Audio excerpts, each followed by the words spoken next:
नमस्कार मित्रांनो, मी आपल्याशी आज चर्चा करणार आहे पार्टिशन या विषयावर. पार्टिशन, विभागणी, हिस्से विभागणी.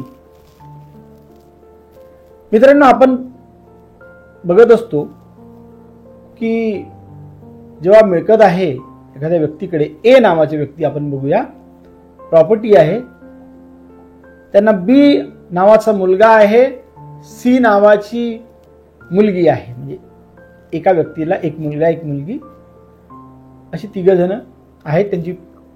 त्या व्यक्तीला पत्नी पण आहे.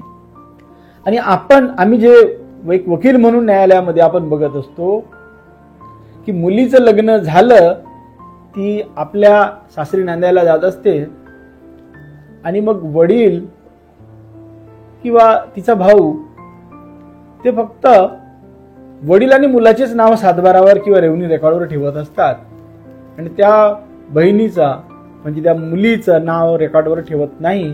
आणि सातबारावर मग दिसेल तर केवळ मुलाचं दिसते किंवा वडील आणि मुलांचं दोघांचं नाव दिसते, मुलीचं नाव दिसत नाही. आणि यात असं वाटते की आता मुलीचा हक्क संपला. मी हिंदू लॉच्या बाबतीत समजत आहो, विषय चर्चाला घेतलेला आहे. मित्रांनो, ज्या लोकांना हिंदू वारसा हक्क कायदा, हिंदू सक्सेशन ऍक्ट लागू पडतो, त्या व्यक्तींच्या संदर्भात बोलतात. कुठल्याही प्रकारचं व्हॅलिड पार्टिशन डीड न करता त्या बहिणीचं नाव सातबाराहून कमी केल्या जात असते. हा व्यवहार लीगल आहे काय? दुसरा आपण बघत असतो समाजामध्ये की भाऊ आहे, किंवा 2 भाऊ आहे, वडील आहेत आणि ते आपसामध्ये पार्टिशन करत असतात.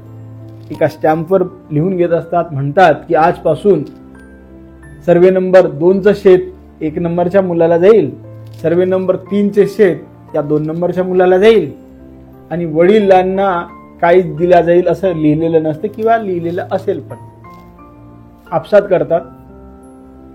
मुलींचं नाव नाही, बहीण आहे त्यांना परंतु नाव नाही, लिहिल्या गेलेलं नाही.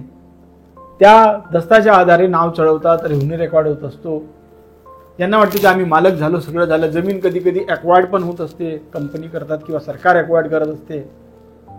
आणि मग जेव्हा टायटल सर्च होत असतो तेव्हा बघितलं जात असते की अरे यांना तर एक बहीण होती, बहिणीचं नाव सातबारावर नाही, किंवा हा जो पार्टिशन डीड झाली हे रजिस्टर्ड नाही. मग काय कायदेशीर यांनी टायटल ॲक्वायर्ड केलं काय, हा मालक झाला काय, असे इश्यूज निर्माण होतात. मित्रांनो, म्हणून पार्टिशन करत असताना जी खबरदारी घ्यायला पाहिजे त्याबद्दल मी आज बोलणार आहे. पार्टिशन म्हणजे काय? पार्टिशन त्याच लोकांमध्ये होऊ शकते, त्याच व्यक्तींमध्ये होऊ शकते ज्या व्यक्तींचा त्या प्रॉपर्टीमध्ये अधिकार आहे. पुन्हा मी रिपीट करतो, पार्टिशन त्याच व्यक्तींमध्ये त्याच लोकांमध्ये होत असते ज्या व्यक्तीचा त्या प्रॉपर्टीमध्ये अधिकार आहे. म्हणजे ज्या व्यक्तीचा अधिकार नाही तो व्यक्ती पार्टिशनचा पार्टी बनू शकत नाही, तो पार्टिशन डीडवर सही करू शकत नाही. म्हणजे उदाहरणार्थ ए नावाचा व्यक्ती आहे, बी नावाचा त्याला मुलगा आहे, सी नावाची मुलगी आहे. प्रॉपर्टी वडिलांची जी आहे त्या वडिलांची वडिलांकडून आलेली आहे, म्हणजे अँसेस्ट्रल प्रॉपर्टी आहे. आणि वडिलांना वाटत आहे की आता मी ह्या प्रॉपर्टीचं मी पार्टिशन करावं. काय सनदशीर मार्ग आहे मित्रांनो? जर आपण लेखी पार्टिशन करत असाल, पार्टिशन डीड तयार करत असाल, it has to be registered. याला रजिस्ट्रेशन जरुरी आहे. मात्र हिंदू लॉ मध्ये कस्टम जर आहे, कारण त्यामध्ये सेव्हिंग क्लॉज आहे, जर आपल्याला कस्टमरी पार्टिशन जर झालेलं असेल, परमिसिबल आहे. Oral partition is permissible under Hindu law, but I would advise to have written and registered partition deed so as to avoid complications in future. भविष्यामध्ये कुठलेही कॉम्प्लिकेशन येऊ नये म्हणून लेखी आणि रजिस्टर्ड पार्टिशन करणे हे कधीही चांगलं, सोयीचं. रेव्हन्यू अथॉरिटीज पण त्रास देणार नाही. म्हणून जर आपण पार्टिशन डीड करत असाल, नंबर 1, त्या व्यक्ती पार्टिशन डीड जो सही करत आहे त्या व्यक्तीचा त्यामध्ये अधिकार असला पाहिजे. आणि पार्टिशन डीड जर आपण लिहित असाल तर तो रजिस्टर्ड करायला पाहिजे. रजिस्टर्ड जर, मात्र कधी कधी ओरल पार्टिशन झालेलं आहे. आपण म्हणाल की आताच तर सांगितलं आपण की oral partition is permissible under Hindu law. हो मित्रांनो, हे परमिसिबल आहे, मात्र याला मेमोरँडम ऑफ पार्टिशन म्हणतो. म्हणजे ओरली आम्ही करून ठेवलेलं होतं, 2 वर्षापूर्वी पार्टिशन केलं, परंतु कुठेतरी लेखी असावं, कागदोपत्री त्याची नोंद असावी म्हणून आम्ही स्मरणार्थ लेख मेमोरँडम ऑफ पार्टिशन तयार करून ठेवत आहोत. पार्टिशन कधी झालं? 2 वर्षापूर्वी. तोंडी झालं, परमिसिबल आहे. आज काय करत आहोत आम्ही? लेखी स्मरणार्थ लेख मेमोरँडम ऑफ पार्टिशन तयार करत आहोत. असं चालेल, कायद्यात बसते.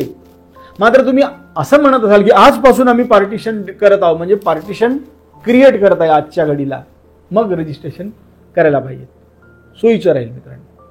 आणि पार्टिशन तेव्हाच व्हॅलिड राहील जेव्हा त्या प्रॉपर्टीमध्ये जे व्यक्तींचे अधिकार आहे, ज्या ज्या व्यक्तींचे अधिकार आहेत त्या व्यक्तीला काही ना काही शेअर मिळाला पाहिजे. एखाद्याला शेअर मिळत नसेल त्याचं कारण असलं पाहिजे, त्यांनी शेअर सोडला की काय मग, किंवा त्या शेअर सोडण्याच्या मोबदल्यात काही दुसरी रक्कम दिली काय, काही एक्सचेंज झालेला आहे काय. मात्र जो सहमालक आहे, सहहिस्सेदार आहे, को ओनर आहे किंवा को शेअरर आहे, त्याला पार्टिशनमध्ये काही ना काही तरच त्याला वाटणीपत्र म्हणजे असा दस्त अशा व्यक्तींनी केलेला ज्यांचा अधिकार त्या प्रॉपर्टीमध्ये आहे आणि मग वाटप केल्या जात आहे. सगळ्यांना वाटप म्हणजे सगळ्यांनाच झाले पाहिजेत. नाही होत आहे तर मग कारण तरी दिलं पाहिजे, लिगली परमिसिबल, तरच हा पार्टिशन डीड लिगल राहील मित्रांनो. केवळ अनरजिस्टर्ड आणि स्टॅम्पवर लिहिलेल्या पार्टिशनला काय मान्यता मिळणार नाही. जर आपण 2 भाऊ आहात, आपल्याला वाटते की आम्ही कोर्टात न जाता पार्टिशनची डिक्री न मिळवता आम्हाला पार्टिशन करून पाहिजे, परमिसिबल आहे मित्रांनो. आपण तहसीलदारांकडे अर्ज करू शकता. सेक्शन 85 महाराष्ट्र लँड रेव्हन्यू कोडमध्ये अशी तरतूद आहे. आपण संमतीने पार्टिशन करू शकता. दुसरा मार्ग, कोर्टात जाऊ शकता. कोर्टामध्ये आपण असं म्हणू शकता की आम्ही 2 भाऊ आहोत, आम्हाला आता पार्टिशन करायचं आहे, एकत्र प्रॉपर्टी ठेवायची नाही, माझा अर्धा हिस्सा आहे, माझ्या भावाचा अर्धा हिस्सा आहे, असं घोषित करण्यात यावं. रेव्हन्यू अथॉरिटीजला डायरेक्शन देण्यात यावे की आमचं पार्टिशन करून द्यावे आणि जमीन मोजून आमची वेगवेगळी करून देण्यात यावी. It is a partition by court decree. चांगला मार्ग आहेत मित्रांनो. तर अशा पद्धतीने आपण पार्टिशन करत असताना ही खबरदारी घ्यायला पाहिजे. यामध्ये बऱ्याच नायसिटीज पण आहेत, कॉम्प्लिकेशन्स पण असू शकेल, ज्याची चर्चा केल्यास व्हिडिओ फार मोठा होईल. त्यामुळे मी त्या कॉम्प्लिकेशन्स किंवा नायसिटीजची चर्चा करणं टाळत आहोत मित्रांनो. परंतु महत्त्वाचे जे बिंदू मी आपल्याला सांगितले ते लक्षात ठेवणे जरुरी आहे. तर मित्रांनो, अशाच प्रकारचे व्हिडिओ बघण्याकरता माझ्या चॅनलला सबस्क्राईब करा. व्हिडिओ जर आवडला असेल तर इतरांना शेअर करा, उपयुक्त ठरेल, जेणेकरून कोर्टात जे वाद येत असतात तेव्हा त्याला कुठे आधार मिळेल आणि वाद जरी आला किंवा येऊ नये मूळता, म्हणजे आला तरी आपली बाजू कायदेशीर चांगली असावी, याकरता हा मी आपल्याला व्हिडिओद्वारे माहिती देण्याचा प्रयत्न केलेला आहे मित्रांनो. नमस्कार, जय हिंद.